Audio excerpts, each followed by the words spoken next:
জায়গাটাতে যে teething problem যেগুলো হচ্ছে সেগুলোকে অ্যাড্রেস করার জন্য কথা, এবং এই প্রবলেম কিন্তু শেষ পর্যন্ত থাকবে। প্রবাসী ভোটারদের কি অন্তর্ভুক্তির ব্যাপারে এক্সপেকটেশন যেটা হাই ছিল এখনও আমাদের হাই আছে, এবং আমরা মনে করি যে দেখেন একটা জিনিস নতুন পদ্ধতিকে যখন রোল আউট করা হয়েছে তার কিছু টিথিং প্রবলেম হবে।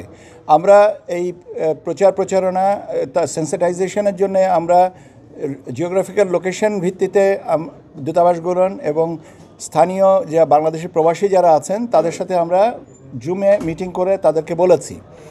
এখন ব্যক্তি পর্যায়ে যে সমস্যাগুলো হয় সার্বিকভাবে, তো এটা আমরা তো ওভারঅল ফ্রেম অফ রেফারেন্সটাকে বলি, কিন্তু ইন্ডিভিজুয়ালি আমি আমার নামটা কিভাবে লিখছি এই জিনিসে যদি ওদের স্বপ্ন পূরণে পাশে থাকতে পেরে আমরা গর্বিত। ইংরেজি বাংলার বিষয় আছে, এগুলো তো ব্যক্তি পর্যায়ের, কিন্তু আমরা তো আমাদের ফরম্যাটে যেটা স্ট্যান্ডার্ড যে ফরম্যাটটা যেটা সবার জন্য প্রযোজ্য, ইন্ডিভিজুয়ালি তো আর ফরম্যাটটাকে আলাদা করা সম্ভব না। কাজে ওই জায়গাটাতে যে টিথিং প্রবলেম যেগুলো হচ্ছে সেগুলোকে অ্যাড্রেস করার জন্য কথা, এবং এই প্রবলেম কিন্তু শেষ পর্যন্ত থাকবে। আমি যখন আপনাদেরকে এর আগে কথা বলেছি, আমি বললাম যে দেখেন আমরা অগ্রসর হব, প্রবলেম হবে, প্রবলেমটাকে সলভ করব, এইভাবে আমাদেরকে আগাতে হবে। কাজে আমরা এত প্রবলেম কোনোটা এতটা ফোর্সি করা সম্ভব না। যেটাগুলো ফোর্সিবল প্রবলেম ছিল সেটা কিন্তু আমরা অ্যাড্রেস করেছি, এবং অ্যাড্রেস করেছি বলেই আজকে আমরা এটা ওপেন করতে পেরেছি।